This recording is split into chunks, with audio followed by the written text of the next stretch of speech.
Evolutionary Hardcore Podcast coming your way, episode number 26. Today we're going to be doing another professional bodybuilder. This is a guy who's been retired, but he's still very, very active as a commentator and stuff. Fouad Abiad. And so he's a really, really interesting character, and he's actually a pretty cool guy when you see him talk and do his thing on the circuit, and he's been doing that. So very popular, Canadian-born Lebanese professional bodybuilder. He retired back in 27, and we're going to get into his retirement. He retired earlier than a lot of guys would because he was still close to his peak, and he was still doing well in competitions, but he retired a little earlier than you would have thought. So we're going to get into it in a little bit. It's kind of interesting. But since then, he's built a nice little career going on podcasts, having his own podcast, commentating, having a media presence on different platforms. He owns a supplement company. We'll get into that. And he does live and post bodybuilding shows. So he'll actually, during the show, he'll actually have a little group. He gets together and does it live. Now, bodybuilding, of course, is not that popular compared to other sports where you get, millions and millions and millions of people listening. But it is cool to have that, Mobster, because you don't see this type of thing in bodybuilding. So people who are really into bodybuilding really, really like this guy. So if you're really into bodybuilding, you're really into following the contests and competitions, you know who Fouad is from that. So his stats: 5'9", 245 competition, 284 in the off season. Look, at the end of the day, one of the top Canadian bodybuilders of his era, and he has a very strong fan base, especially in Canada, and they've nicknamed him Hoss. So, Mobster, anything you want to chime in so far before we get into his early life? Yeah, he comes across as, I'm going to say, thoughtful. There's not literally the first thing that comes out of his mouth because he hasn't engaged his brain. He seems to me to be, I'm going to say, a clever guy, and I'll tell you what I mean. But because there's a bunch of pros out there in the past, and some percentage of the pros that exist now, where there's a certain path that all of us, myself included, arguably could follow. Right? The simple fact of the matter is, we're doing a podcast, he's doing a podcast. I've owned a supplement company, he's owned a supplement company. You've been around supplements for donkey's years. It's that kind of vibe, right? But there's a sort of thoughtful element to what he does. It's not simply trying to become across in a matter of way. It's not just, this is the path that I'm supposed to follow. There's a certain element of thoughtfulness to it. So you get the impression that he would be a great speaker. You get the impression that if you went to a seminar, you would definitely learn something. It isn't just a case of a pro turning up, flexing their muscles and showing you how to do a dumbbell curl. You would learn something. And I think what you're learning here is an element of, and I think maybe one or two other bodybuilders, Jay Cutler, you could probably include, and that is what I call being a professional. So, the other thing I also notice when you're watching those podcasts, and I've seen a couple, is there's an element for me of occasion. They will have a laugh, but I get the impression that probably off air, he's very funny. There's a sort of different an element of buddies with the people that he has on, and off air they're having a laugh and joke around. I mean, you've had a couple of these little silly things where we've had laughs in the pre-shows, and then as soon as we do the podcast, we are 100% serious because it's a serious thing to do. I think that's how Fouad comes across. He has his shit together. He's educated. He's thoughtful. And he's definitely a pro's pro in that particular regards. Something else, I mean, you've already touched on the supplement company. I mentioned to Steve in the pre-show, his company's sponsoring what we've just done a podcast on, was the next potential Mr. Olympia in the case of Samson Dualda. So he's definitely got his finger on the pulse, Steve. I think it said he'd be a very cool person to do business with, to talk to in person. And yeah, I think he comes across in that particular way, Steve, that, there's a lot going on in the background that you're not seeing. and he's definitely a thinking man's thoughtful person for sure. Back to you. Yeah, and let's face the facts. You know, bodybuilding is kind of boring, and he makes it fun. It's just like baseball, especially the way baseball was before they changed the rule, where there's a pitch count now, so it's kind of less boring, but it's still fucking boring. But like a fun baseball commentator knows how to like shoot the shit during the game to kind of fill in the gaps of time, and bodybuilding can be the same way. I mean, you go to a bodybuilding show and it's boring, most of it is boring until you get to the big boys toward the end. Mobster? Yeah, do you know what? On this subject, Steve, and this is the thing, right? I've actually said this in a recent show. If we watch how a person trains, and I'm thinking just for example, bench press. I love bench press, Steve, but it's literally weight off a rack, weight to chest, weight back on the rack, right? And there's only so many of those kind of videos that I can watch. I love the freaks, right? And I'm inspired as I was as a teenager and now by the freaks. But there's only so much of that. Even someone that absolutely explained every single nuance. You'd only want to watch that video once or twice, Steve, as a reminder. And then after that, you're watching people move the bar from A to B, right? So, for example, in powerlifting, your limit of excitement is seeing someone break a record or someone break the all-time record, some great big heavy super heavy pro. You're not. It's difficult to after a while, and regardless of how passionate you are about the sport, and you and I are fantastically passionate. Again, the reason why we do this podcast, but it's super difficult to make that interesting or exciting, and especially if you've been around the game as long as we have and as long as Fouad has. So you have to probably the thing that someone needs to bring to the table, whether it's baseball or weightlifting, powerlifting or bodybuilding, is that element of passion and that element of, listen, guys, we're sharing this experience. Every single one of us has been under the bar. Every single one of us has sweated. Every single one of us wants to get big and muscular. And that's what you need to bring to the table.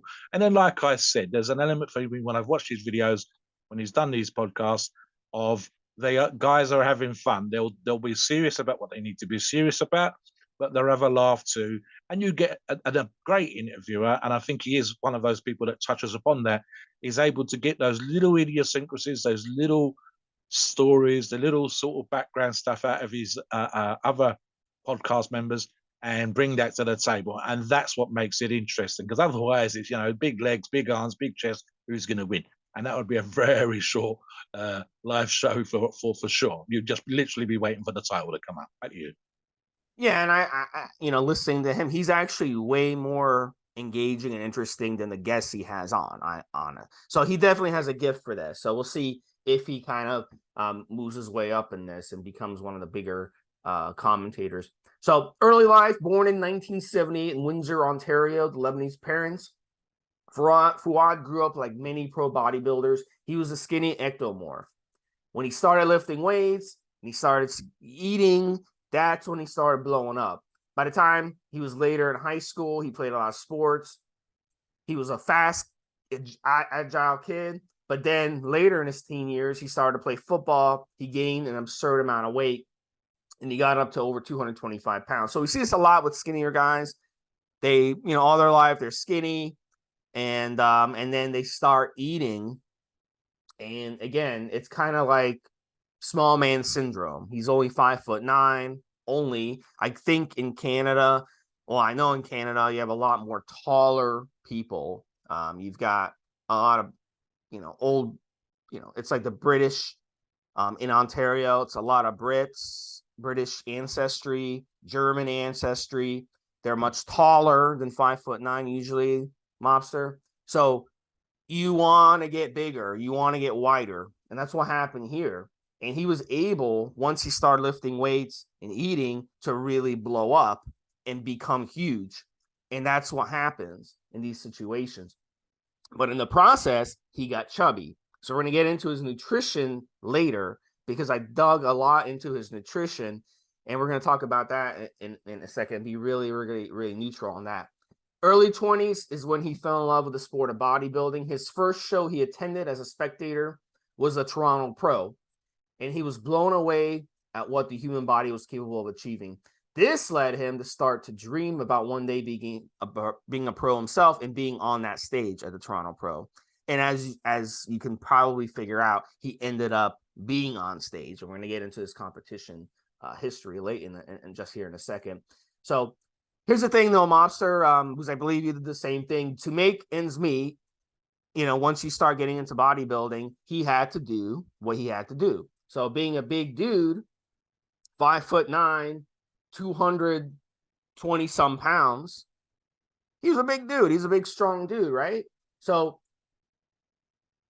being a bouncer, he only got about minimum wage. That's not very much, okay? Especially for Canadian standards. And so what he did, he would hustle on the side and make some extra money at the door, sneaking people in and doing other hustling. I'm sure, Mobster, you know what they do. You got to make some hustling. They give you minimum wage, and from there, you want to make extra money. You got to do it doing some other things kind of under the table to do that. So you did some bouncing, right, Mobster? Oh, super briefly, Steve. I've only ever done it maybe 2-3 times in my life for 1 or 2 nights. Ever. I've been asked a bunch of times, and I think even one of my previous jobs, there was a great suggestion that I should become a police officer because of my demeanor and, of course, my size and my weight, especially now. But even back in the day when I was being 240, 250, 260 at my height of 6'3". But ultimately, Steve, I was always of if I'm going out in the evening, I want to be able to sit down, chill out, have a drink, socialize, and whatever else. The idea that I've got to be around drunks and it's like 1 o'clock in the morning and they're paying me minimum wage was like, hell no.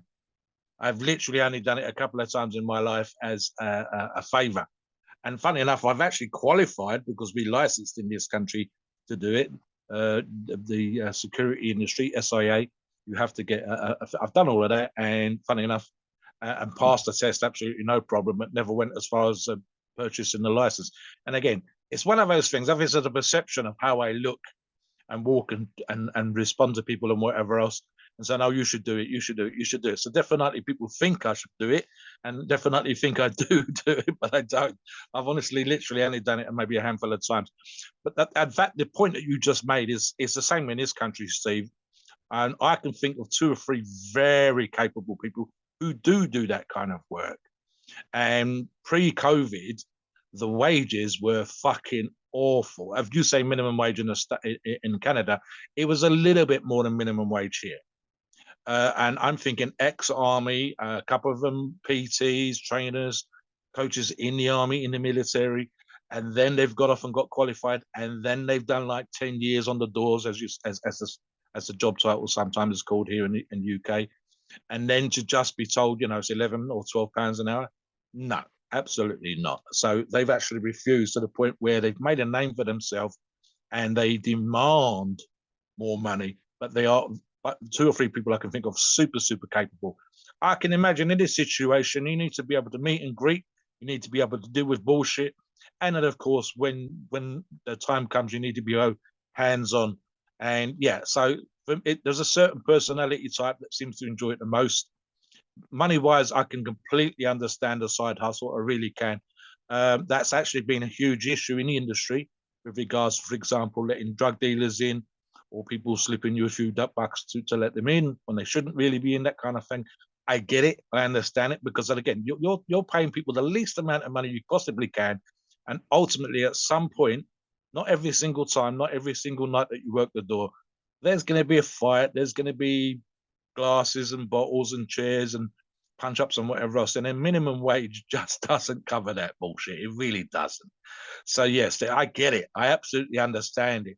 But obviously, and I know people, as you say here, the situation of bodybuilders making ends meet. They get to train when they want to train. They get to go out and eat whenever they want to, and then they get to work for 4 or 5 hours of a night time, work in the club, work in the bar, whatever. It's understandable. And that's why a huge, great percentage of our industry does something like that. But equally, as you and I have discussed on other shows, the profile now of PED users and bodybuilders to a lesser degree is more educated. And so sometimes it's a choice because it's considered to be an easy job, but in reality, it's not. So when you've got to search people for drugs, when you've got to hustle people out. When they're actually full-blown proper fights and God knows what else going in some crazy clubs, then you're earning every single penny. I mean, minimum wage doesn't begin to cut it. So I get it. I completely understand why there might have been a side hustle there, Steve. But you. All right, yes, right. So let's start his competition history. Why don't you start it off next? Talk a little bit about his how he got into it. Yeah, Steve. So 2 seconds. Winning his pro card in 2006 at the CBBF, that's the Canadian National Championships in Saskatchewan, I believe. That's my mispronunciation, by winning the competition. Later in that year, competing in his first ever show as a pro and getting a modest 15th in the 2006 IFBB Atlantic City Pro. That's probably a good indication of the difference between amateur and professional. All right. So you want me to yeah, so next year he improved on his standing. He finished 8th at the 2007 IFBB Atlantic City Pro and 5th at the 2007 IFBB Montreal Pro. And then in 2008 he got 17th place at the Mr. Olympia. So look, that's not bad, you know. And if you're 17th place at the Mr. Olympia, that means you're the 17th best bodybuilder in the world. I mean, so I think that's impressive. You know, getting top 10 at Mr. Olympia is hard as hell. Getting top 5 is downright impossible. Getting top 2 and top at Mr. Olympia, that makes you the champion. So he also got 3rd place at the IFBB Europa Super Show that year. 2011, he earned 3rd at the IFBB Flex Pro and 12th at the Arnold Classic. And then the next year, he improved to 11th at the Arnold Classic. In 2013, he finished 2nd to Victor Martinez at the 2013 IFBB Toronto Pro and 10th at the Arnold Classic. And that's not an easy competition. Neither of them are easy competitions, really, especially the Arnold Classic. So getting top 10 at the Arnold Classic is a great, great accomplishment. At the Europa Super Show of 2014, he finished behind Branch Warren for 2nd place. At the Europa Super Show of 2014, he finished behind Branch Warren for 2nd place. That was another great showing. Finally, in 2015, he had 2 impressive wins. He won the IFBB Europa Super Show, and he won the IFBB Vancouver Pro. Not easy competitions.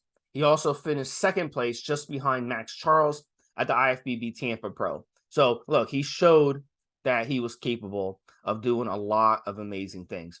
So his final 2 major competitions, the IFBB Toronto Pro in 2016, he earned 3rd place, and the Arnold Classic the next year where he got 6th. So again, those are 2 really tough competitions, Mobster, and he was able to place pretty high. So I don't know if you want to comment on that before we talk about his retirement. Yeah, so here's the thing for our listeners. For some of their listeners, a percentage of our listeners who could decide to compete, becoming a pro is sometimes a thing in and of itself, Steve. To get that pro card is like the dream. And we've got some great members on our forums competing right now that are hunting for the pro card. So it's like getting another trophy, but there's a great deal of difference between winning a pro card, and it's a very small percentage of people that do, and being what I would call a professional bodybuilder. What do I mean by that? There's probably in the IFBB NPC, there's probably 1,000 or so men, never mind the other classes, in the open class men that have won in some competition a pro card. And I believe, Steve, it was $100. I think it's something like $250 now, there or thereabouts, per year to renew your pro card. And some people do that. You will see on Instagram many of that 1,000 bodybuilders with the IFBB Pro, and I've been again across multiple classes. But in reality, there's probably 100 that you and I would recognize and call them professional bodybuilders that are making something like a living and competing at a high enough level for us to recognize them as pros. Fouad is in that group. He's in that group because of some of the titles and placings you've just heard Steve talk about. But the rest, it's like this, having the pro card is not something that's going to cause an awful lot of people to give up their day jobs. They won't be paid enough by the trophies and winnings and the titles and the cash and whatever, and even to some small degree the sponsorships and whatever else, to make a reasonable living from it. So Fouad is in an elite group. Steve and I have touched on this on other shows before.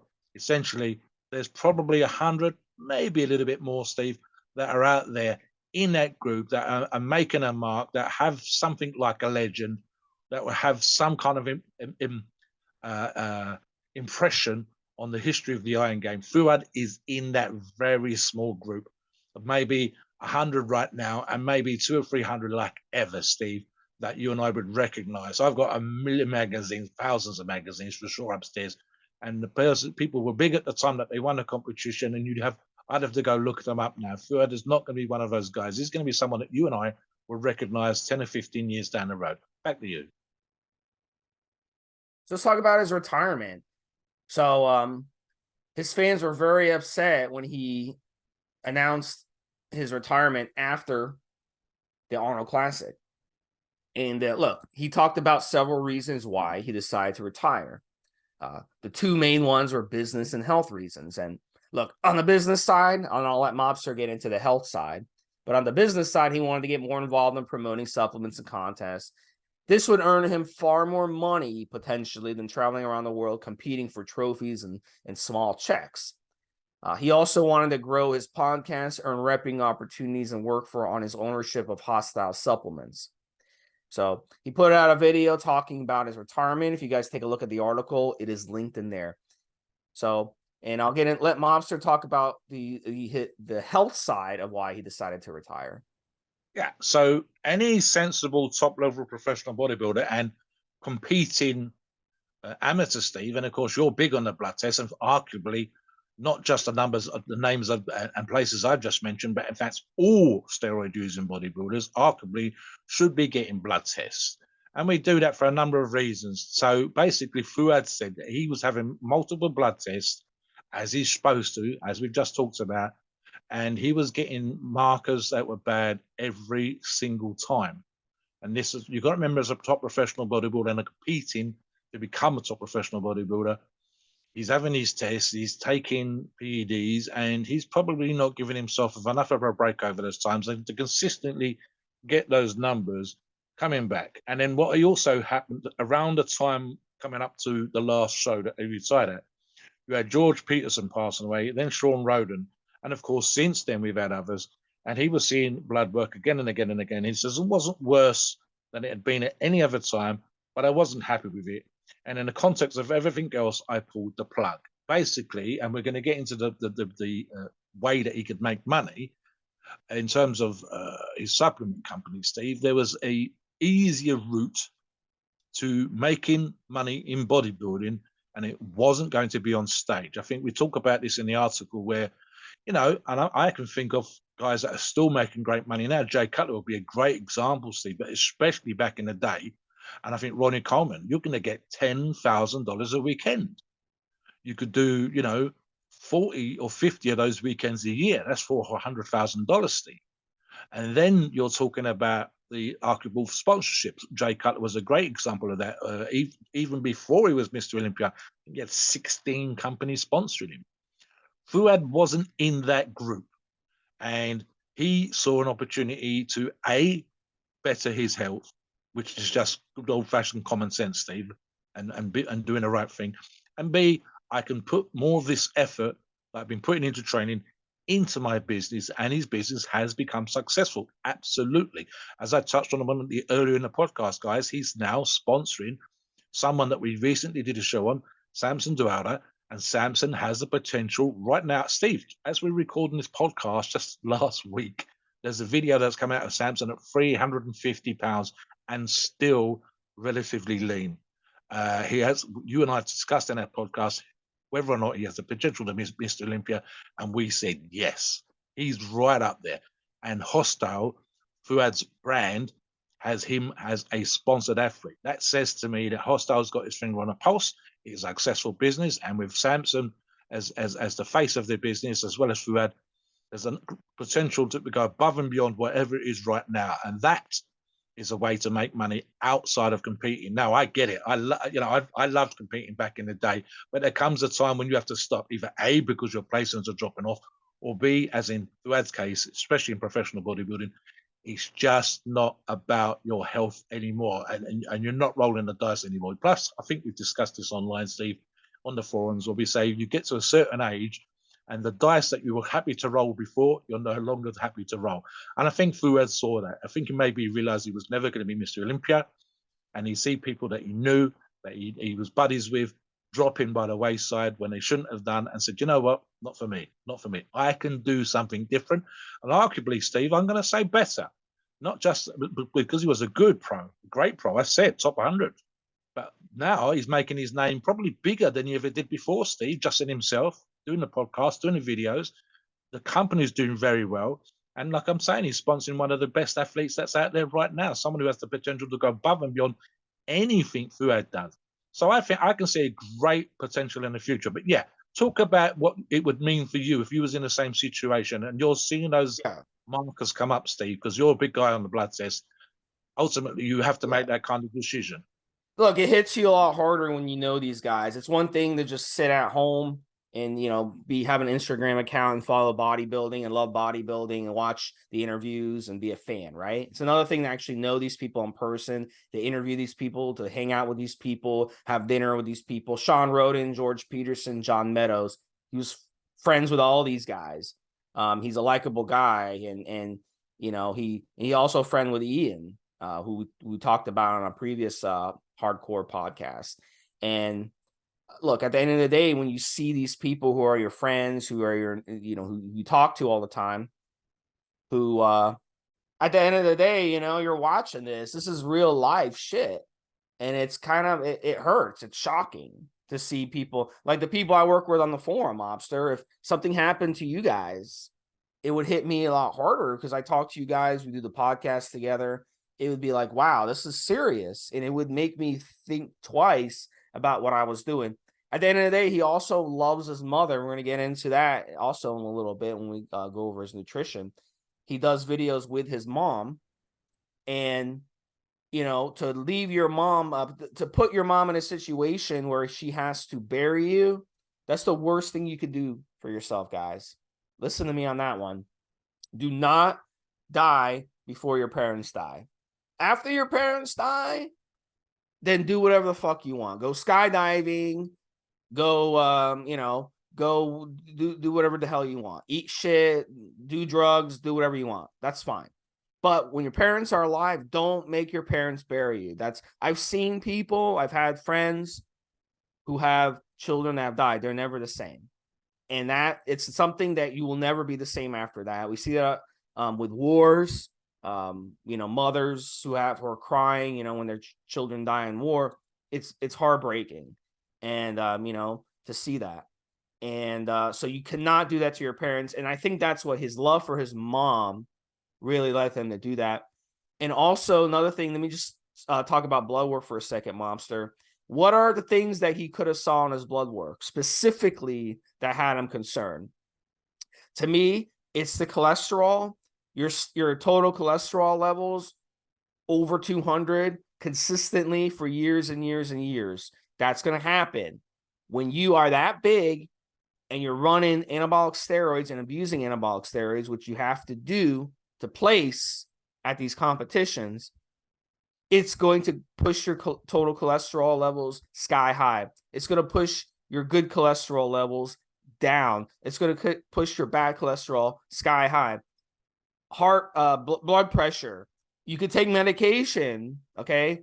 But the problem when you start taking medication for your heart, cholesterol meds, blood pressure medications, now you're adding more medications to cover up other things. It's a domino effect. It can have effect on your mental health. It can affect on other stuff.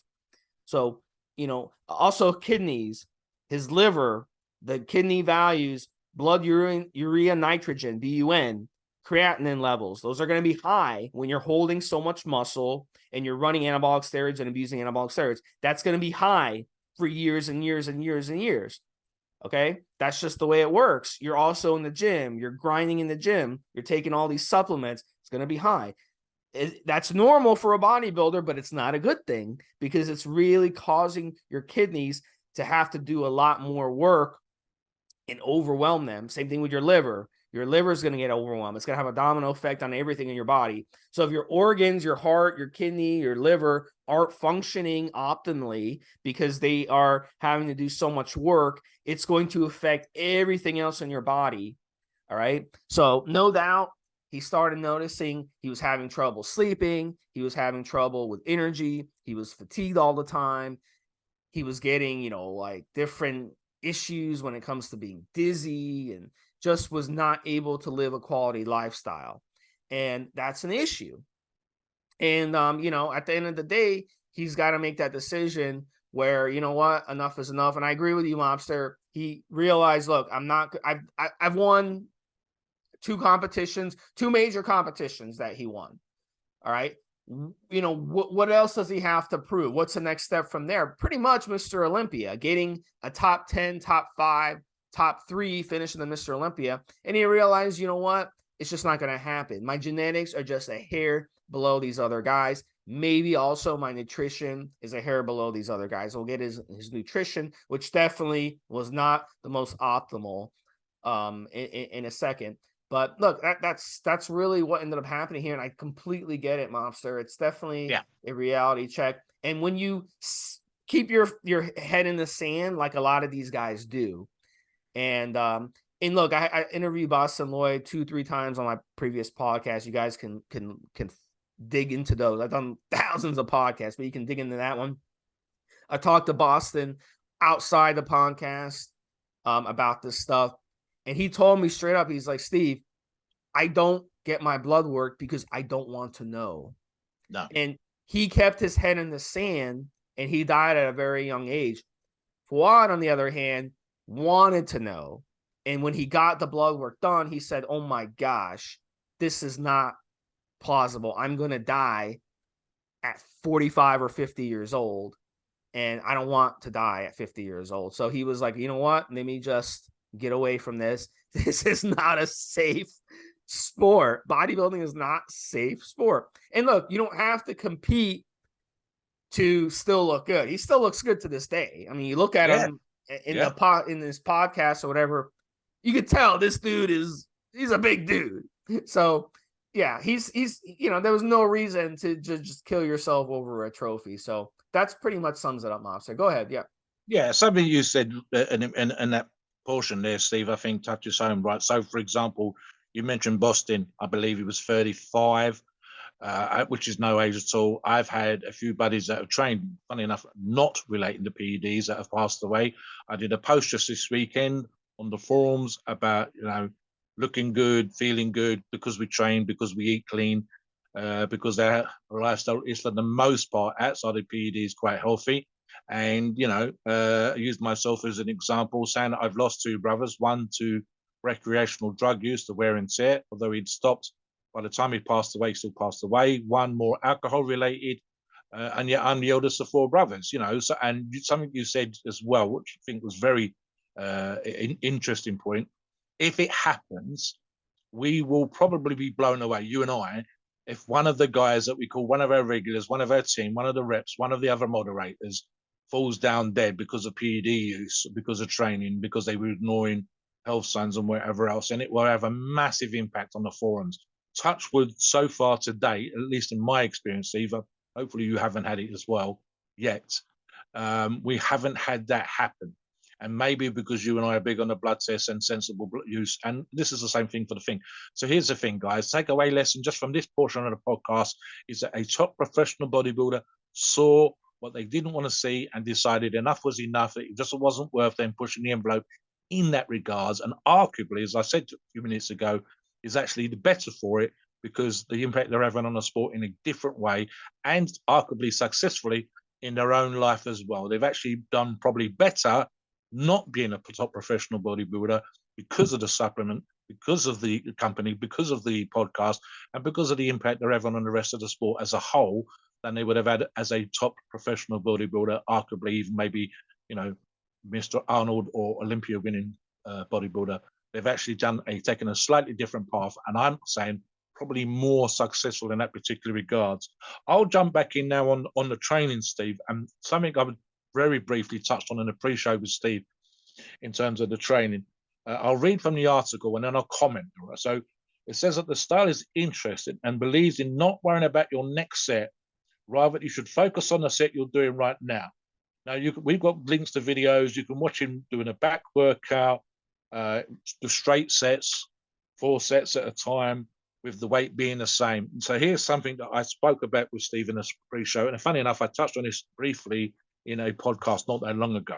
So occasionally, and I'm less of a straight set guy, I'm more of a pyramided set guy. So I might have 3 sets, 4 sets, and ultimately the top set, the last set, will be absolutely the heaviest I could possibly manage. Right. So let me give you an example of what Fouad's getting at, and I'll use myself as an example again. Skull crushers, Steve.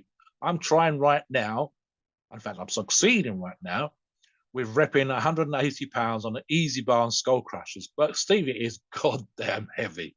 And I don't just mean it's heavy, full stop. It feels heavy. It feels hard. So the mental process that I use, which I think is what Fouad's getting at, is it feels goddamn heavy when I'm doing it. But how long am I actually doing that set for? 30 seconds, 45 seconds? If you're doing a straight bodybuilding set, guys, and I'm more of a weightlifter, your set should be anywhere between 45 seconds and about 1 minute 15, 1 minute 30 as a max, Steve, perhaps 12, 15 reps. And that's if you're slowing the reps, you're keeping the pace nice, you're accentuating the negative and so on. That's 1.5 minutes maximum, really. And it's brutal. That slowing down the rep with a moderate weight can feel unbelievably difficult. I know for a fact that an awful lot of guys aren't quite getting into that particular place mentally and or physically because it is difficult as all hell. So what Fouad says, and I agree with, is you have to have that process in your mind that it is a fraction of a moment of the whole day. And it is a fraction of a moment of the whole week or the month or the year or your life. Literally, you are only stressing, in my case, with the skull crushers, once a fortnight for at the absolute max 45 seconds once every 2 weeks. So as god awful as it feels when I'm doing it, and as god awful the anticipation is going to be of me about to do it, I can persuade myself that I will moan like a bitch once it's done, huff and puff, Steve, drag my ass off the floor because I'm doing it laying on the floor when I'm doing it, get up, flex my triceps, and 2 minutes later, I'm fine.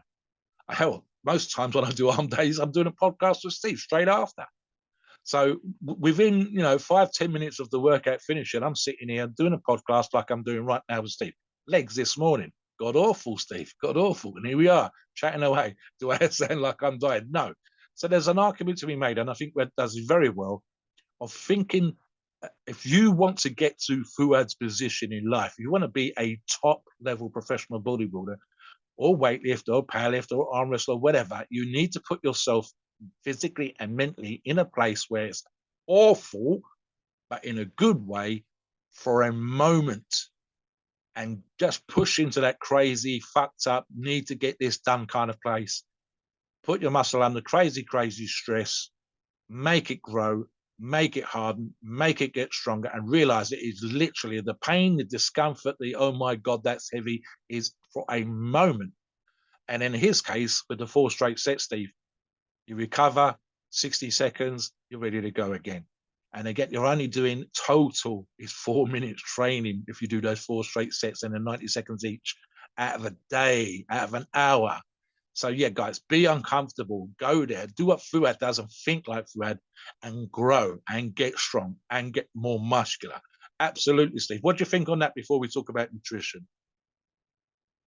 Yeah, definitely. You guys can watch his videos, and he does a lot of workouts during his videos.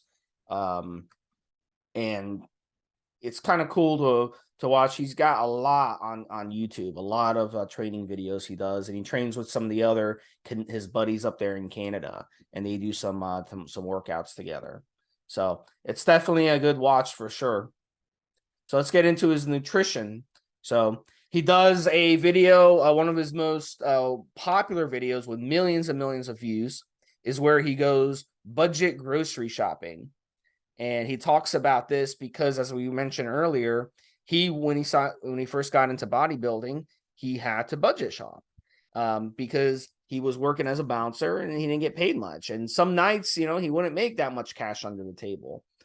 So this is what he does: bananas, potatoes, oatmeal, rice, boxed pasta, ground meats, olive oil, canned fish, frozen vegetables, condiments, and drumsticks. And look, with potatoes are really easy to make. You can make them one of two ways. The best way to make them is just pop them in the oven for an hour. And when you pop them in the oven for an hour, they come out so freaking good. You could put some coconut oil on the outside of it, makes the skin nice and crispy. And it's a really, really easy way to get in some good carbs and some good nutrition from those potatoes. And they're cheap as hell to buy. I think yesterday I bought like 7 potatoes, Mobster. They were organic potatoes, and they only cost me like $3.50, I think. So they're really, really cheap. I mean, we're talking 50 cents a potato here. So it's really, really cheap. And then bananas are always cheap. I think bananas cost like 89 cents a pound. They're always cheap, $1 a pound, even for organic bananas. And then ground meat, you can go to the grocery store and just watch for sales. A lot of times they have sales on ground beef for like $6 a pound. And you can just buy a pound of it, and that will last you like 2-3 days. So you can make burgers out of it. You can make a burger. It's like you get a pound of ground beef, Mobster. You can cut it up into 3 pieces. Now you get 1/3 of a pound of a burger right there. So I mean, these are cheap ways that you can get in meals. And then the raw oatmeal, he gets the raw oatmeal. The big thing of raw oats, try to get raw organic oats, guys. And, that's not expensive. It costs you a few bucks, but that will last you like weeks, So these are simple ways. I like that he puts that together because it shows you that you don't have to be rich to get in, decent food. So another clickbait video he did, this was interesting, where he ate 20,000 calories in a day. And I don't know if Mobster, you want to comment on that. Yeah. So Steve and I have talked about this before. It's kind of fucked up, Steve, in that some of the most watched videos of, and I'm thinking of strength athlete buddies of mine that have done this, eating 100-ounce piece of meat, and if you ate it in a certain period of time, you won the value of the meal, which was about 75 or 100 pounds, so about 110, 115, $120. And him and his buddy went there, and they got probably more views for that than any other video competing, training, commenting on strongman competition video he's ever done.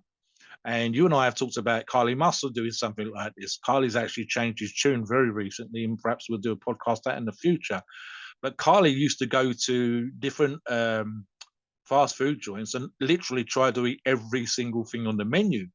And again, he was getting thousands of views for that very, very quickly over perhaps him going to the gym and fooling around and putting together stuff for that and going to goals and whatever. So it's crazy and fucks up that these, I think it's one of those, because you're looking at a muscular freak, you're looking at a strength freak, and they imagine, Steve, that we can eat these great meals. One of the nicknames a girlfriend had for me was Desperate Dan, who was a comic book character. And it's the old joke that we used to have in the United Kingdom, Steve, where we say he eats so much food. When it comes to beef, he would just wipe the cow's ass, cut the horns off, and have it stuck in a pie. And this is what Desperate Dan would do. He'd have a cow pie, his great big table-filling pie that he would eat, which was full of beef. And so she thought that was what I looked like and how I ate. And in reality, while I do eat a little bit more than average, I'm not just eating the whole fucking cow, Steve. So it's kind of fucked up. Entertaining, perhaps, but kind of fucked up that people think that we're having 12, 15, 20,000 calories a day. Can we? Could he? Yes. But it's not something we do all the time. In reality, 5,000, 6,000, in my case, probably nearer to 4,000, Steve. I don't have to eat huge amounts. I still eat a little bit more than most. Steve eats a lot cleaner. Steve fasts more than me. So he's more muscular than I am. He's showing abs all year round. And Fouad probably still got a six pack going on, Steve, but he had more hits for eating 20,000 calories a day. In fact, Steve posts a comment in the article saying halfway through the video, his mum stops, pleads for him to stop, and he says, "Sorry, mum, I've got 10,000 calories to go." Steve, we could eat jelly and ice cream and trifles and cakes and cheesecakes, and we could probably hit 12,000 calories easy. 20,000, I think I'd absolutely be pushing it myself. 6,000, 7,000, no problem. But at the same time, it's kind of fucked up because to be a top professional bodybuilder, that's not what we do. To be a top professional strength athlete, that's not what you do. All of the people I can think of very rarely went much above 6,000-7,000 calories a day, occasionally a little bit more. And 9 times out of 10, when they did it, Steve, the camera came out and they filmed it. So, yeah, the reality of the situation is, and we do this with articles, and we do this with when we're doing the logs of dieting members that are looking to get in shape and whatever else.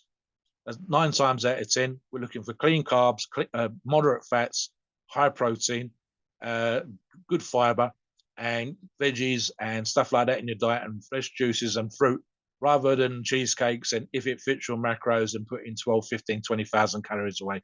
It makes for us an entertaining video, but it's kind of weird that it gets the most views, Steve, rather than proper educational, interesting, factual stuff that would actually benefit you as an athlete. So the reality is you can watch what he does here, but he's having the same food that he's talked about earlier on, Steve, when he's gone out and gone on and showed you that you can eat economically. And what is he eating, guys? He's eating the goddamn same food you are: chicken, rice, tuna, fresh veggies, good fruits. He's not really eating 20,000 calories a day. I find it strange, Steve. What's your thoughts on that subject? Yeah, and look, at the end of the day, like you said, buddy, it's all about clickbait. It's something fun to do. He definitely likes food, and he definitely has that thing about where food is something he really indulges in, and this is something that I don't teach to people. So I think this is one of the reasons why he wasn't able to get top 5 Mr. Olympia, just not disciplined enough when it comes to the food. He does have that if it fits your macros kind of mentality where it's all about calories in, calories out. And, we've touched on this so many times on this podcast. And look, your gut health is extremely important. If you're getting 4,000 calories a day and half of those calories are from junky foods, or even 1,000 calories or even 500 calories are from junky food, it's not going to do your gut any favors. It's not going to do your organs any favors. It's not going to do your skin any favors. It's not going to do your whole body any favors. So really what separates bodybuilders or guys on the beach or whatever, I'm in my 40s and I have a 6-pack year round, tight waist. What separates me from anyone else out there who's in their mid 40s that have a gut? What separates is I don't put garbage in my body. I don't. I treat my body like a sports car.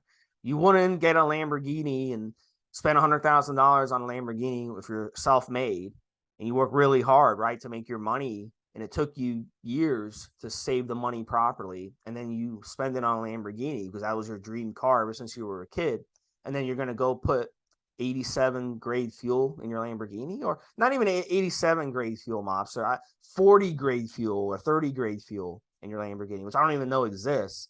But I mean, it doesn't make any sense. Of course, you're going to put the top fuel in your Lamborghini that's available, whatever that happens to be.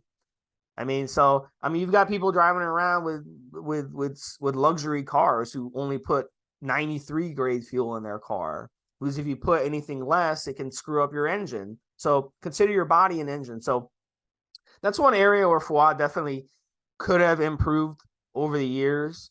And, and the thing is, I talked about this a lot because in that video where he's eating 20,000 calories in a day and he gives his mom a rubbing a little bit, because his mom in the video tells him, please, stop this.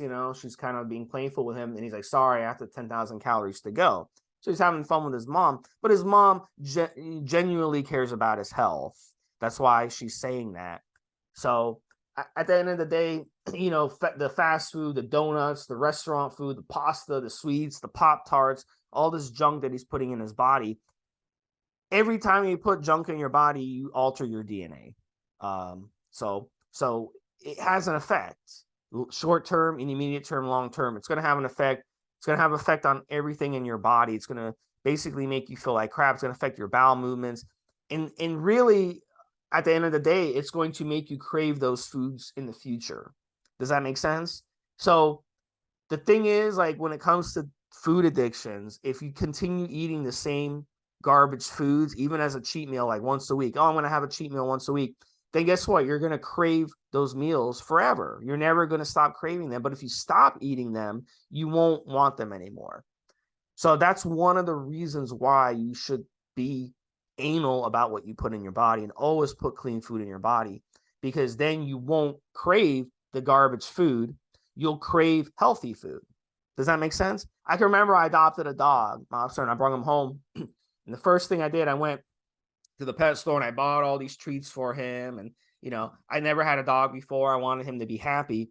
And I saw something on TV, these bacon strips on TV, the dog, it's like bacon, bacon, bacon, bacon, bacon, bacon. I don't know if you've seen that commercial. So I bought him that bacon strips. They're like this fake bacon things. It's shaped as a bacon. I don't even know what the hell was in it. It was like fucking 1,000 different ingredients in it. It was like fake food.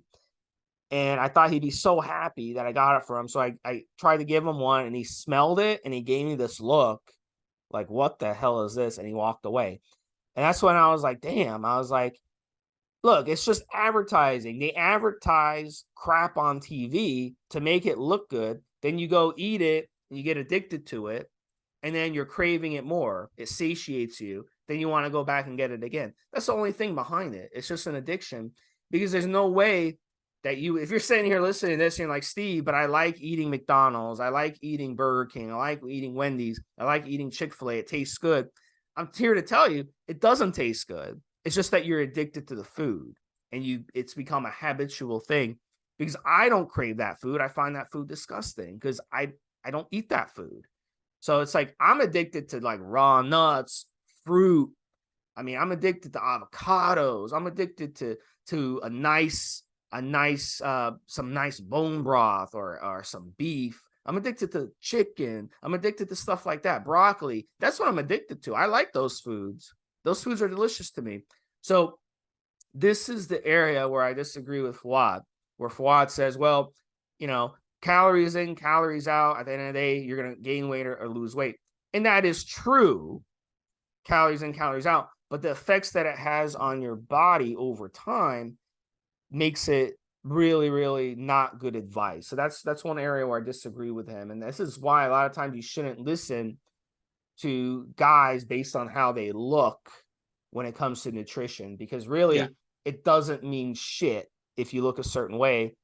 Even guys in professional football, Chad Johnson, wide receiver, he used to eat cereal, Fruity Pebbles. He was on Hard Knocks. He's like, oh, I eat Fruity Pebbles. I eat McDonald's. I'm fine. Look at me. Well, what ended up happening to him? He flamed out of the league, because his diet is shit. He flamed out of the league. And then another guy like Tom Brady, whose diet is perfect, he stayed in the league 20 some years. Yeah.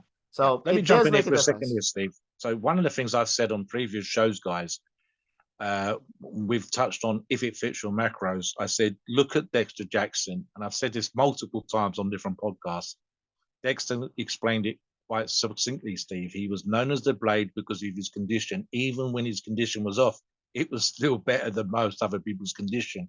And he said, if it fits your macros, with my genetics, ripped when I started, ripped when I was on the way up, and ripped when I won.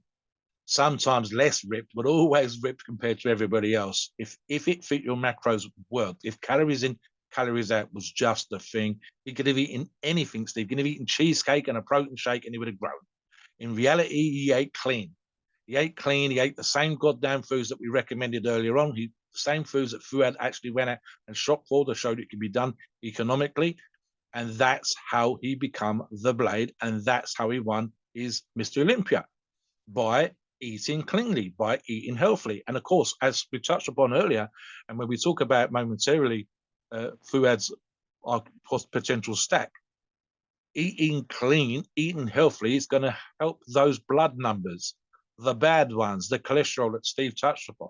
So, guys, make sure that if the top professional bodybuilders with the greatest genetics on the planet, that tiny, tiny percentage, have to eat clean in order to win competition, Steve, excuse me, then so do you. I want to touch on briefly, Steve, as you've said in the article here, he's active on social media. We've talked about his podcast. We've talked about the videos and this training videos, nutritional videos, and specifically the one he does with the guys. And what I like about those ones that he does with Guy Cisterino, Nick Walker, James Holliday, and others is it's a bunch of buddies sitting down and chewing the fat. I think they've done stuff, where they've talked about training, shopping, cars. They've got all that kind of thing, but it's done in an interesting way, and they're enjoying themselves. It's not stilted. It's not structured. It's not scripted. They just seem to be chewing the fat. And ultimately, if you give it time, sometimes there's a bit of bullshit in there, Steve, but ultimately you will learn something from every single podcast. I want to get on to now the nitty gritty, and bearing in mind, and I'll read this line out to you guys. Fouad had kidney issues, and anabolic steroids no doubt contributed to that. So bear that in mind when we talk about a pro level stack and how that might have made him look the way that he looks with his genetics, with that training. But ultimately, the stack may have also been responsible for those blood numbers, for those cholesterol issues, for the creatinine issues that Steve touched upon in blood tests. And they were the reason why, as well as buddies of his falling down dead, that he stepped away from being a top professional bodybuilder.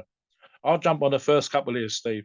And we're thinking here this is around the time of 2010, which would have been his peak years in the sport as a top professional athlete. 1,000 milligrams test prop per week. That's not unusual. And prop is one of the short resters, guys.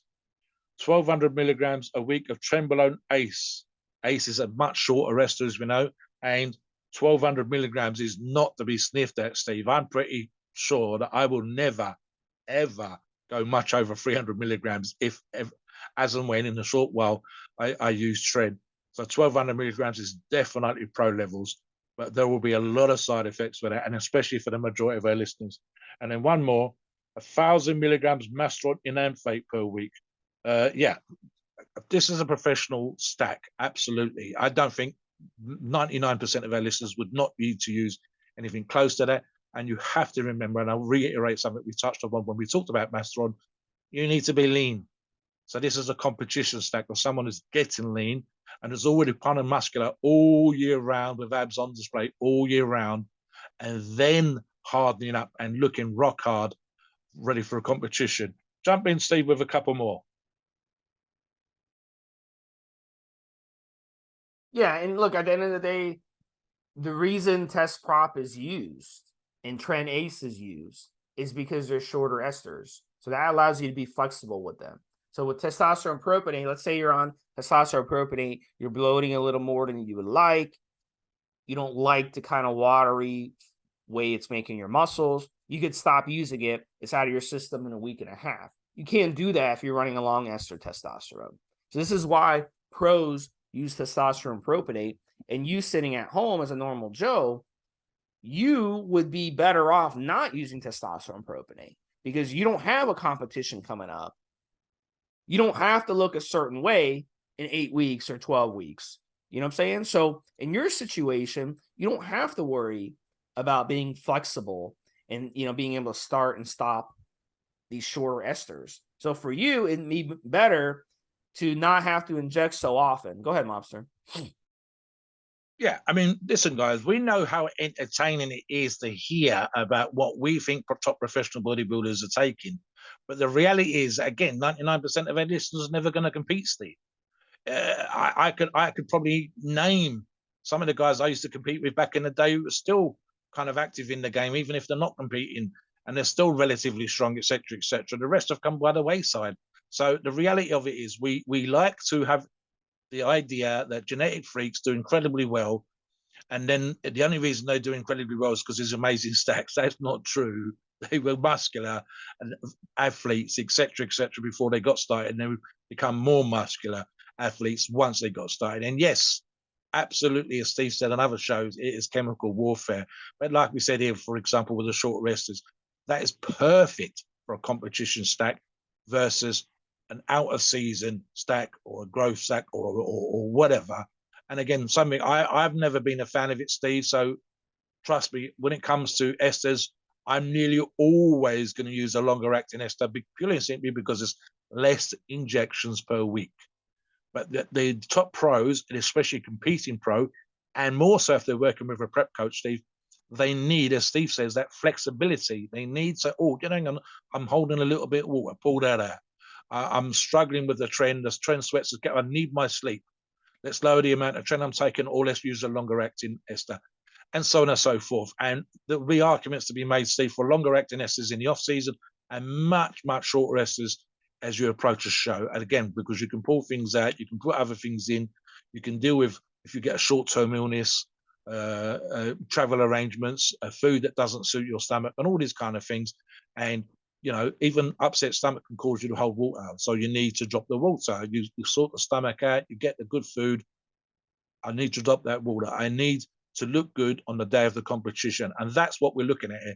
So the arguments about the short acting esters, 100% less frequency of pinning if for the longer acting esters, and certainly what our listeners would use. And if you come onto the forums, what we would recommend for you versus what we would talk about for someone like Fouad competing at that high level, Steve.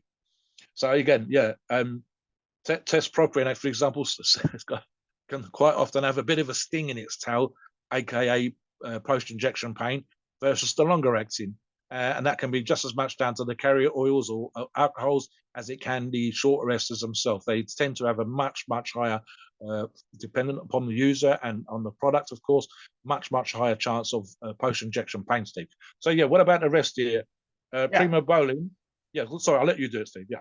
No, yeah. So, you know, the primo bowling, you know, this is one that a lot of guys don't really run anymore, but a lot of guys run equipoise. But with Fouad, because he is more prone to gaining weight a lot easier, I think primo bowling would have made more sense for him. 1,250 milligrams a week. And then Winstrol, definite must for all bodybuilders who are pros. 125 milligrams a day, especially closer to get to the competition, really cuts you up and dries you out, so you look really good.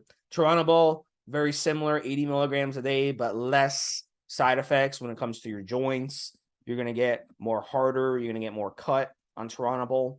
So they really like it. Stacking HGH and insulin. This is one that kind of varies week to week, day to day.